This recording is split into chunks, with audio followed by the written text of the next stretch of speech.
Rin, The Unicorn Rises. I am here with Andreas from the Hand of Doom. Hello. Is it the Hand of Doom? It's just Hand of Doom. It's off the Black Sabbath song. Oh, okay. So for all the folks at home and around the world, because obviously we have a fucking huge audience, Why not? tell people who you are and what you do and about your band. So we're a three-piece. We basically started out with the idea of what would happen if you tried to play old school death metal as a three-piece, because there's not much of that. Everyone's got two guitars. Started out in Bib in Fulham.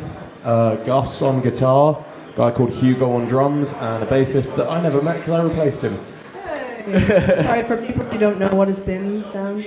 That's the British Institute of Modern Music. That's the thing about death metal, isn't it? That it's not...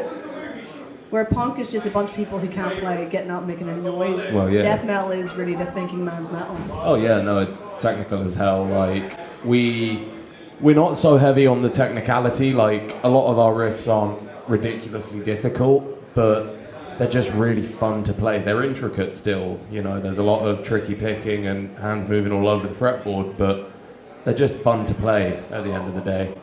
And we take a lot of inspirations from a lot of different corners of metal, you know, we've got doomy passages, we've got thrashy passages, groovy passages, all sorts. We just throw everything in the melting pot and see what comes out, and it comes out pretty close to old school death metal.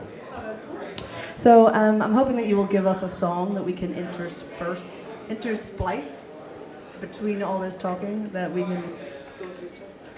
Do you have a song that you're generally trying to push at the moment? Well, generally our whole EP that we dropped last summer, it's only 4 tracks, but it's up on Bandcamp. We just put it up on YouTube the other day as well. It's called Manifestation.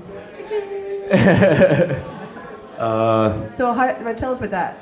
So, yeah, basically, when I came into the band, they had 4 songs already written. But not too long after I joined and after we started gigging, before we started gigging, we were already working on new material together, because Gus, the front man, had this song called Manifestation that he'd been working on, and he wasn't quite sure how to end it, so he kind of came to me for a bit of brainstorming, a bit of guidance, and we figured it out together. Which was really nice, actually, good team building moment. So we wrote that and we introduced it in our second show, I think, which was Metal to the Masses quarter-final. We decided to go straight into Metal to the Masses as our first gig. Did you win? No. Won our heat, but flopped the quarter-final hard. But that's good though. That was your second show. Yeah, and you won the heat. We were proud of it, very, very proud of it, and now 2 years down the line we have gained a lot of momentum. We're back in the competition again. We've got our quarter-final in May, and I think we're going to do a lot better. Hooray! Sorry, I did pull you right off the conversation. That's all right. So we wrote Manifestation first, and then basically, because Gus is still at BIM at this point, he had an assessment coming up, and he decided he wanted to do an EP for Hand of Doom and submit it as his assessment. So he wanted to write entirely new songs, because the 4 that he'd already had, he'd done for a demo for a previous assessment. So we took Manifestation and we started working on a few other ideas he had, and eventually we came out with these 4 really massive songs that we're all really happy with. We used one of his classmates to record it in his bedroom studio. Cut us a really good deal, 100 quid a track. Thank you, Nick from Entifier. Love you, man. And then, yeah, so we got this thing recorded, mixed, mastered, got the artwork done by Gus's girlfriend, because we like to keep it in the family. And we dropped it last summer. Didn't get much traffic, because we foolishly only dropped it on Bandcamp, thinking that they're going to give us the best cut of profits. But what profits do you get off Bandcamp?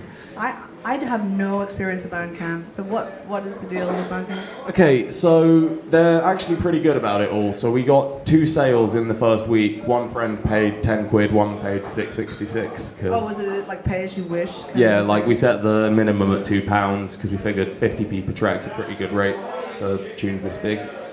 We're proud of our own material. Oh, that's good. So yeah, out of that 16.5 quid odd, we got 12.5 after all the taxes and little cuts and things, which is still a pretty good proportion compared to Spotify, who give you 0.001p per play.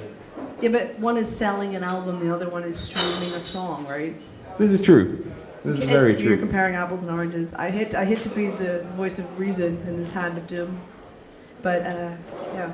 Like I said, we were foolish to only put it on Bandcamp. I'm not like Bandcamp has a huge like community around it, so in theory there's a good death metal community on that. There is. Like you can find all the best underground bands on Bandcamp. They're all on there, but there's not so much in terms of like random promotion. You know, like Spotify, for example, will make weekly playlists and just push completely new music onto people. You don't have that with Bandcamp. You got to go out there and look for stuff. So I guess Bandcamp's just more of like an EPK. It's electronic press kit. Bandcamp is more for the obsessive music lover, whereas Spotify is just for the casual listener. Casual listener. Suddenly downgraded everyone who uses Spotify to the scum of the pond, basically. I mean, don't get me started on that company.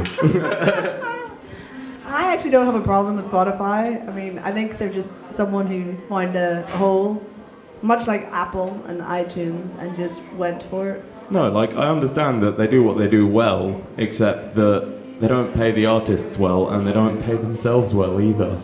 The company is not running profitably at the moment, despite not giving bands very much out of it either. Are they not running? Oh, well, I obviously have not got my finger on the pulse like I said, don't get me started. Business affairs.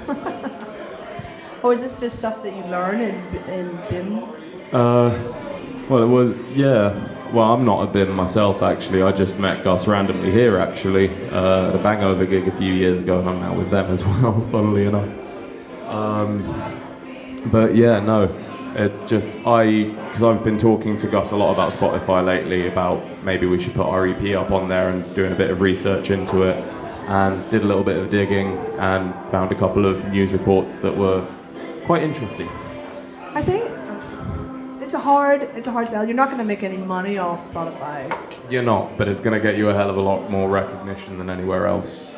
Yeah, but the thing that people, they always say, like, so they're like, you're in a band, oh, what, are you on Spotify? Because if you're not, then you're not a band, obviously. Yeah, that's it. But I also think there's now so much playlists that people are put a lot of time into really great playlists, that if you get on one of those, especially as a death metal genre, like, you will get way more people.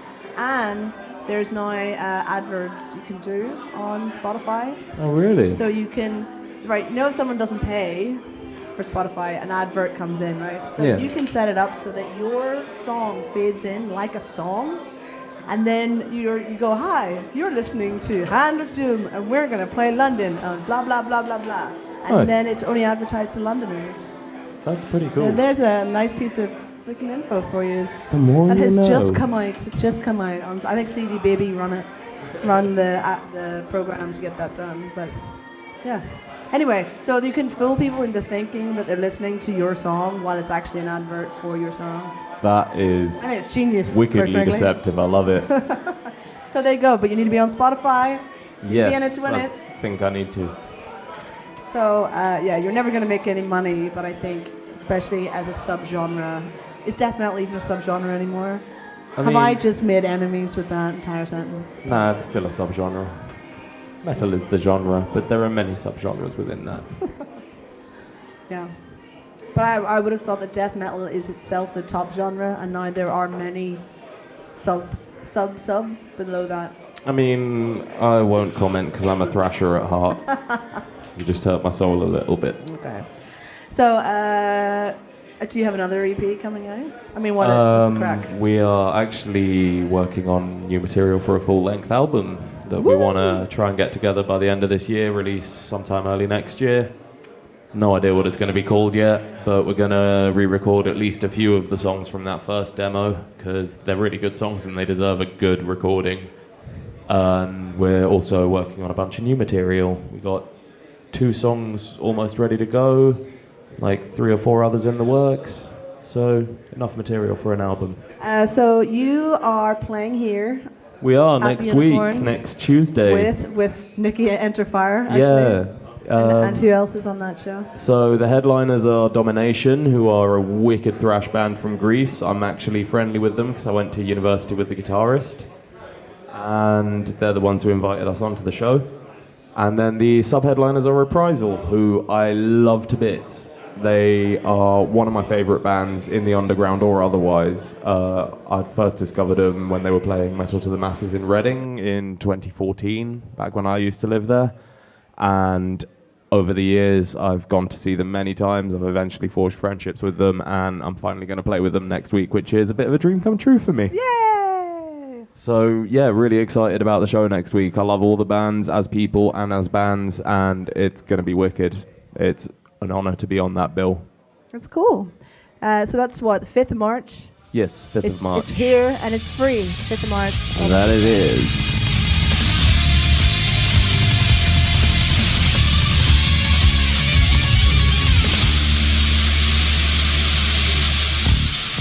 To end, I'm going to ask you a question, and you get to choose where the question comes from. Okay. Right? And you can either be asked a philosophical question, which will probably take us more than 4 minutes to answer, or you could have a randomly selected question off the folks off our Facebook page who were asked the question, what if you could ask your favorite band any question, what would it be? And some of the questions relate specifically to whoever their favorite band was, so therefore would not relate to you. Interesting. I think I'm going to take the random question off Facebook. The random question on Facebook. Because I feel like this could also take us a while. Oh yeah, what is your favorite cheese? What's my favourite cheese? Ooh, that's a toss-up. That's a big toss-up because I am half Italian. I love Italian cheeses. I love all of them. But above all, I love Parmesan and I love mozzarella. They're just both absolutely incredible. They go with everything and they're amazing. And I can't decide which one I love more, so I'm going to have to say both. Okay, well, That that's just cheese. Just a matter of cheese. All right, well, I have been Galina Rin. This is Unicorn Rises, and you have been Andreas from Hand of Doom, and also Bangover. Oh, and you're in Bangover as well. I'm also in Bangover. You should have mentioned that a bit earlier, bro. I mean, I think I did. Anyway, so Hand of Doom are playing here on the 5th of March. And then Bangover are playing here on the 10th, funnily enough. On the 10th of March, so hopefully we'll have this edited in time for those shows. All right. Hell yeah.